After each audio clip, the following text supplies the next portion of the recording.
अस्सलाम वालेकुम फ्रेंड्स, अल्लाहुम्मा सल्ली अला सय्यिदिना मुहम्मद व अला आलि मुहम्मद। Hope you are doing well. देखें, मुझे बहुत सारे दोस्तों ने मैसेजेस किए, आप लोगों की मोहब्बत है और मैं उस मोहब्बत का तहे दिल से शुक्रगुज़ार हूँ कि आप लोग इतना पसंद करते हैं और चाहते हैं कि मैं दोबारा पढ़ाऊँ। पर बहुत मुश्किल है कि हम लोग कोई कोर्स ऑफ़र करें, पर मैं आप लोगों को ऐसे गाइड कर देता हूँ कि बहुत सारे दोस्त जो हैं वो ऐसे के लिए परेशान हैं। और मैं आपको एक बात स्ट्रेट बता दूँ क्योंकि उसमें आपका नुकसान है। जितने भी अभी मैंने यूट्यूब पे सिंध के, मैं ख़ास तौर पे अभी सिंध की बात कर रहा हूँ, जो कोर्सेज़ ऑफ़र हो रहे हैं वो ठीक नहीं हैं। उनको खुद नहीं पता, क्योंकि मैंने कुछ वीडियोज़ देखी और ये बात करना बिल्कुल ज़रूरी है कि मैं आप लोगों को बता सकूँ कि ये चीज़ें अगर आप करेंगे तो आप फ़ेल होंगे। तो वो चीज़ें ना करें। मैं आप लोगों को लॉजिकल प्रूफ़ दे देता हूँ कि वो कैसे गलत हैं। देखें, पिछली वाली वीडियो में भी मैंने आपसे कहा था जो एसे है, उसके अंदर कुछ बेसिक चीज़ें हैं जो कि बहुत इम्पोर्टेंस रखती हैं। जिसके अंदर फर्स्ट ऑफ ऑल आपकी ब्रेनस्टॉर्मिंग आती है। ब्रेनस्टॉर्मिंग क्या होती है, इसको थोड़ा-सा मैं डिस्कस कर लेता हूँ। हम एसे के ऊपर बात कर रहे हैं, जो एसपीएससी, एएसआई के जो एसेज़ हैं, ये शॉर्ट एसेज़ होंगे। वो किस तरीके से लिखे जाते हैं, इस वीडियो के अंदर आपको मैं हर एक चीज़ बता दूँगा। तो आपको कोई कोर्स खरीदने की ज़रूरत नहीं है। एसे का जो मसला आता है, वो ऐसे समझने के लिए नहीं होता। ये कोई मैथमेटिक्स का सवाल नहीं है कि आप हर सवाल के अंदर नई चीज़ें आपको दरियाफ़्त होती हैं, ऐसी कोई सीन नहीं है। असल में ऐसे लिखा जो जाता है, उसका एक बेसिक बेसिक एक ग्राफ होता है, बेसिक स्ट्रक्चर, बेसिक रूल्स होते हैं। वो रूल्स मैं आप लोगों को बता देता हूँ। जो प्रॉब्लम आती है ऐसे के अंदर, वो आती है प्रैक्टिस की। प्रैक्टिस, और दूसरा ये कि उसको चेक जो आप करवाते हैं, वो चेक करने वाला अच्छा हो, जो कि आपका पेपर पढ़ के आपको बता सके कि बच्चे आपकी ये गलती है, आपकी ये गलती है, आपकी ये गलती है।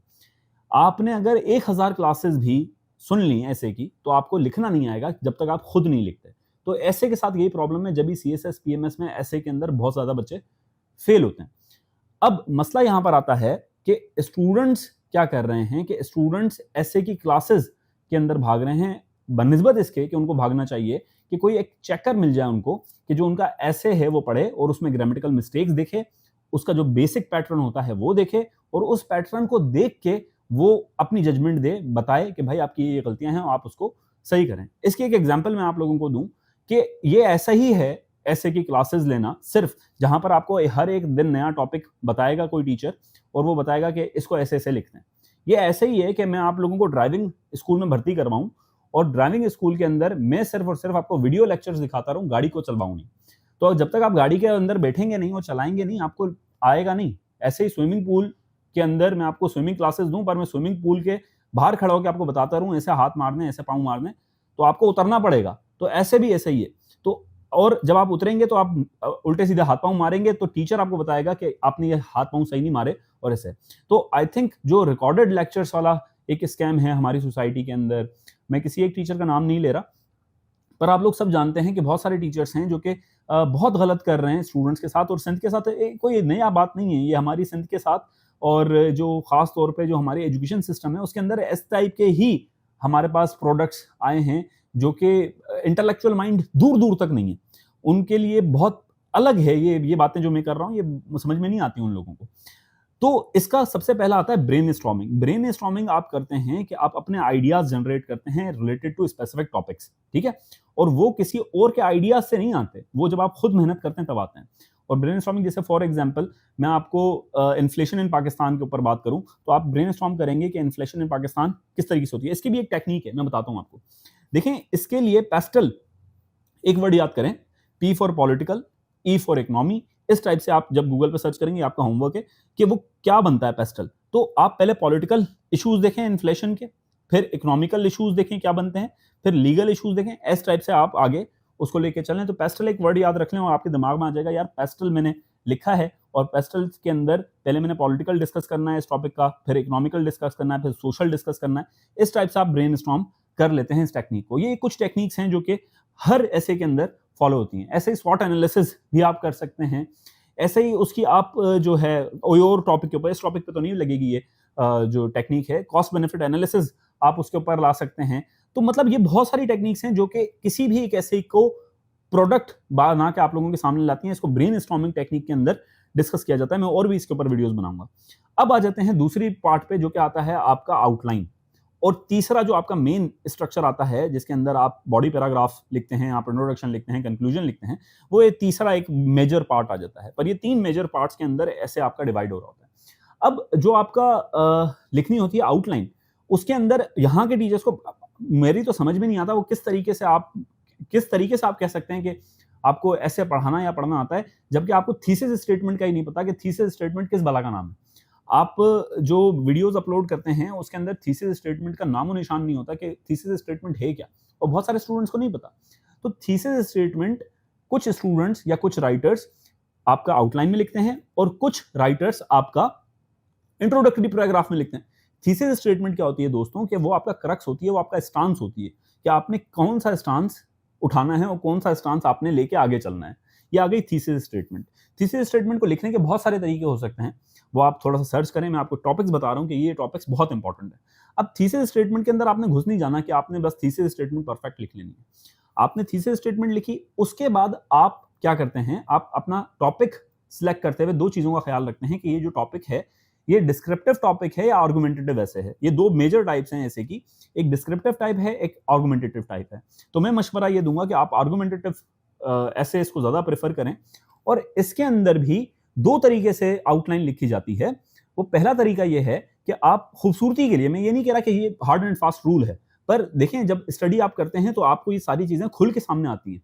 और ये एक क्लास जो मैं भी आप लोगों को फ्री ऑफ कॉस्ट दे रहा हूं, आप लोग सारे सुन रहे हैं मेरी बात, खासतौर पे एसपीएससी एएसआई के जो कैंडिडेट्स हैं उनके दिमाग में ये बात आ रही होगी कि जो मैं बातें कर रहा हूं वो बहुत लॉजिकल बातें हैं। देखें, एक आउटलाइन लिखने का तरीका है कि आप सारी की सारी आउटलाइन फ्रेजेस में लिखें, ठीक है, खूबसूरती हो जाएगी ये मैं ये नहीं कह रहा कि इस तरीके से ही लिखें। और दूसरा तरीका ये कि आप सेंटेंसेस में लिखें।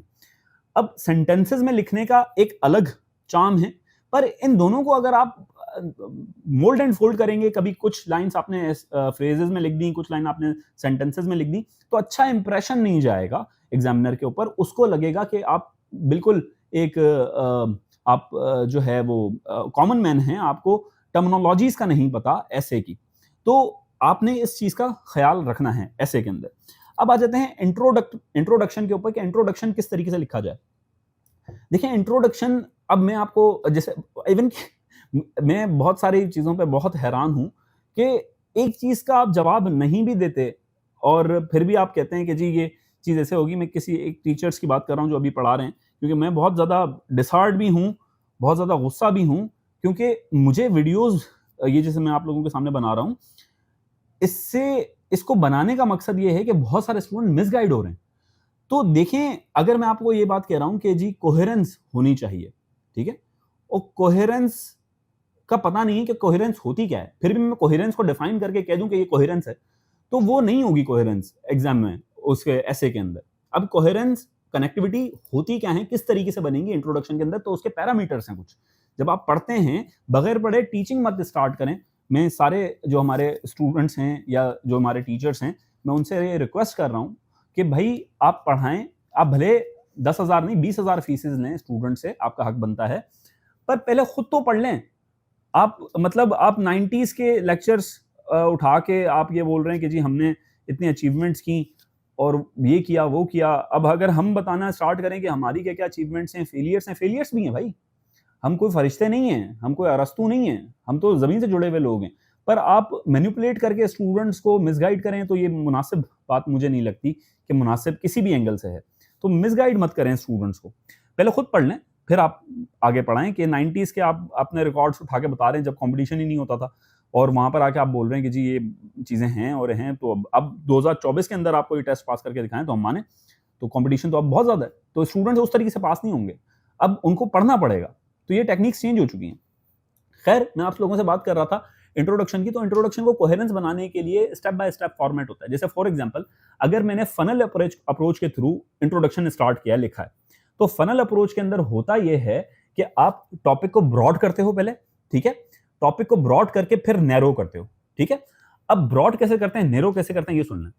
ब्रॉड करने से मुराद मेरी यह है, फॉर एग्जांपल टॉपिक है कि इन्फ्लेशन इन पाकिस्तान, की महंगाई पाकिस्तान में क्या है, तो मैं इसको इस तरीके से डिफाइन करूंगा कि जी आप पहले थोड़ा सा ब्रॉड लेके जाएं, ठीक है, कि आप जो ग्लोबल इन्फ्लेशन है उसके ऊपर 1 या 1.5 लाइन से ज्यादा मत लिखें कि जी जो इन्फ्लेशन है वो पूरी दुनिया में बढ़ती जा रही है, ठीक है। ये आपने ब्रॉड कर दिया टॉपिक। फिर आप नैरो लेके आएंगे कि इसका असर पाकिस्तान की मईशत और पाकिस्तान के मुआशराती जो मसले हैं उस पर भी देखा जा रहा है, ठीक है। तो इसको आप नैरो डाउन करेंगे। फिर उसके बाद you will discuss some international issues that occurs because of the inflation in Pakistan. For example, कि अगर मैं इसके एग्जाम्पल दूं आप लोगों को, कि जो पेट्रोल प्राइसेस हैं पाकिस्तान के अंदर वो हाई हुए, इसको आप थोड़ा सा मोल्ड एंड फोल्ड करके लेके आएंगे। इंटरनेशनल, फिर आपने नेशनल, फिर आपने उसको सोशल के अंदर ले आए, उसके ऊपर क्या इंपॉर्टेंट जो अनाउंसमेंट्स हुई हैं गवर्नमेंट की या इंपॉर्टेंट स्टेप्स लिए हैं गवर्नमेंट ने, उसको थोड़ा सा इंट्रोडक्शन में स्टार्ट करेंगे। और ये सारी डिस्कशन जो आप कर रहे हैं इसको नैरो डाउन करते करते अपने इंट्रोडक्शन के एंड में लाके आप तकरीबन सॉल्यूशन से रिलेटेड चीजें आप लिख देंगे। और इन द एंड अगर आप देना चाहते हैं तो अपनी थीसिस स्टेटमेंट लाजमी देंगे, कि लगे कि वो थीसिस स्टेटमेंट है वो थोड़ी सी अलग फील आ रही हो कि यार ये इसका स्टांस है। समझ रहे हैं मेरी बात? अब बात आ जाती है कि ये जो सारा स्ट्रक्चर है ये तकरीबन हर एक ऐसे के इंट्रोडक्शन के अंदर सेम रहेगा। सिर्फ इसके अंदर जैसे मैंने आप लोगों को बताया कि सिर्फ और सिर्फ आप लोग ये चेंज करेंगे कि कौन सा टॉपिक है और किस तरीके से उसको डिफाइन करना है। पर सबसे पहले आपने नेशनल या इंटरनेशनल से उठाना है। अगर बहुत ही छोटा टॉपिक है तो नेशनल से उठा लें, उसको नैरो डाउन करके आप लिखेंगे कि जो उसके प्रॉब्लम्स हैं या उसके साथ उसके लिए जो प्रॉब्लम्स क्रिएट हुई उसकी वजह से वो इंट्रोडक्शन में लिखेंगे। उसके बाद आप उसको थोड़ा सा और नैरो कर देंगे कि उसके लिए जो स्टेप्स लिए गए वो क्या थे, जो उससे प्रॉब्लम्स जनरेट हुई वो क्या थी, उनके लिए सॉल्यूशंस क्या थे, ये आप थोड़ा सा इंट्रोडक्शन के अंदर लिखेंगे।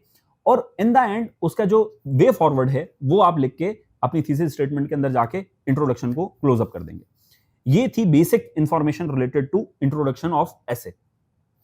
अब जब एएसआई के हम एसे की बात कर रहे हैं तो इसकी लेंथ कम हो जाएगी, यानी कि बॉडी पैराग्राफ कम हो जाएंगे, आपकी आउटलाइन की जो हेडिंग्स हैं मेन हेडिंग्स वो कम हो जाएंगी, पर जो पैटर्न है वो यही रहेगा। ठीक है, तो एसे की आउटलाइन बॉडी पैराग्राफ्स आप 5-6 दे दें, it's more than enough in essay of SPSC ASI. इसके बाद आप क्या करेंगे, बॉडी पैराग्राफ के अंदर आएंगे। बॉडी पैराग्राफ के अंदर जब आप आते हैं तो बॉडी पैराग्राफ के अंदर कोई भी आप एक स्टांस उठाते हैं। ठीक है, जैसे crime rate is increasing because of inflation in Pakistan, ये आपका स्टांस था इंट्रोडक्शन के अंदर। ठीक है, या आउटलाइन के अंदर। जब आप ये आउटलाइन के अंदर ये स्टांस उठाते हैं तो इसके बाद आप क्या करेंगे कि इससे रिलेटेड जो भी फैक्ट्स आपके पास मौजूद हैं, फॉर सपोज मैंने ये पहली लाइन लिखी कि फर्स्टली, और इसके अंदर कनेक्टर्स बहुत इंपॉर्टेंट होते हैं बॉडी पैराग्राफ के अंदर। जैसे पहला जो आप पैराग्राफ होगा उसके अंदर आप फर्स्टली लिखेंगे। बहुत सारे स्टूडेंट्स बहुत सारी चीजें इस्तेमाल करते हैं, पर आप इसका बॉडी पैराग्राफ का फर्स्ट वर्ड या तो फर्स्टली से स्टार्ट करें, सेकेंडली से स्टार्ट कर लें, फिर थर्डली स्टार्ट कर दें। ऐसे ही आपका एक बॉडी पैराग्राफ दूसरे बॉडी पैराग्राफ से कनेक्टेड होता है, जिसको कनेक्टर्स कहते हैं। अब जो मैंने ऐसे यूट्यूब पे देखे जो टीचर्स खुदा ना खास्ता टीचर्स बन गए हैं लक के थ्रू, जब कंपटीशन नहीं था, तो उनको ये चीजों का इल्म ही नहीं है। और वो हाउ इज इट पॉसिबल यार कि मतलब आप ऐसे जैसा सब्जेक्ट पढ़ा रहे हो और आप क्या किस तरीके से, मेरी तो दिमाग में ये बात समझ में नहीं आती। तो ये आप कनेक्टर लिखते हो, उसके बाद आप अपना बॉडी पैराग्राफ का जो मेन टॉपिक होता है वो लिखते हो। वो लिखने के बाद आप उससे सपोर्टिंग आइडियाज देते हो। जैसे फॉर एग्जांपल मैंने लिखा कि because of inflation in Pakistan, या firstly inflation in Pakistan causes crime increase in crime rate. ये मेरा उस बॉडी पैराग्राफ का स्टांस है। इसके सपोर्टिंग में मैं क्या लिखूंगा कि you can check the files of police stations or you can check the graph of crime rates in Pakistan through different websites। आप वेबसाइट्स का नाम देंगे, थोड़ा सा डेटा देंगे, उसके ऊपर आपकी मेहनत हुई भी होगी, और इन द एंड आप उसका सॉल्यूशन देके या आप उसका कनेक्ट करके कि ये जो प्रॉब्लम है ये बिकॉज ऑफ इन्फ्लेशन है, आप उसको बॉडी पैराग्राफ को क्लोज कर देंगे। फिर सेकेंडली आप दूसरा पॉइंट उठाएंगे और उसको डिफाइन करेंगे। थर्डली आप दूसरा पॉइंट उठाएंगे, उसको डिफाइन करेंगे। तो this is the format of essay, जिसको आप एसे कहते हैं, ऐसे लिखा जाता है। ऐसे ही कंक्लूजन के ऊपर आते हैं। कंक्लूजन के ऊपर बहुत सारी डिटेल्स हैं, वो मैं नेक्स्ट वीडियो में आपको इंशाल्लाह ताला बताऊंगा। ये वीडियो काफी लेंथी हो गई है। एक आप लोगों से एक और चीज है कि मैं अपना दूसरा चैनल जो है मेरा नॉलेज स्टेशन, आप उसको देख लें, सब्सक्राइब कर लें। उस पर सिर्फ एक वीडियो अभी तक है, उनके ऊपर मैं बुक रिव्यूज की सीरीज डाल रहा हूँ। जो लोग मुझे पसंद करते हैं और मुझे देखना चाहते हैं यूट्यूब के ऊपर, उस चैनल को विजिट कर लें, मैं लिंक दे दूंगा। और उसके अंदर ये बुक मैंने पढ़ ली है और इसका फर्स्ट चैप्टर मैं इंशाल्लाह ताला 2-3 दिन के अंदर अपलोड कर दूंगा, और ये आप लोगों का दिमाग चेंज कर देगी, आपको पढ़ने की आदत डालेगी। तो आप उस चैनल को भी सब्सक्राइब कर लें, इसको भी कर लें, और इंशाल्लाह ताला उसके ऊपर हम जनरल बातें करेंगे जो कि पूरी दुनिया से रिलेटेड होंगी, जैसे ये बुक। और दज्जाल के ऊपर मैंने एक वीडियो बनाई थी, और इस चैनल के ऊपर मैं सिर्फ और सिर्फ आप लोगों से तैयारी करवाऊंगा और बताऊंगा कि किस तरीके से आपने अपनी जॉब्स को सिक्योर करना है। अपना बहुत ख्याल रखें, मुझे दुआ में याद रखें। अल्लाह हाफ़िज़।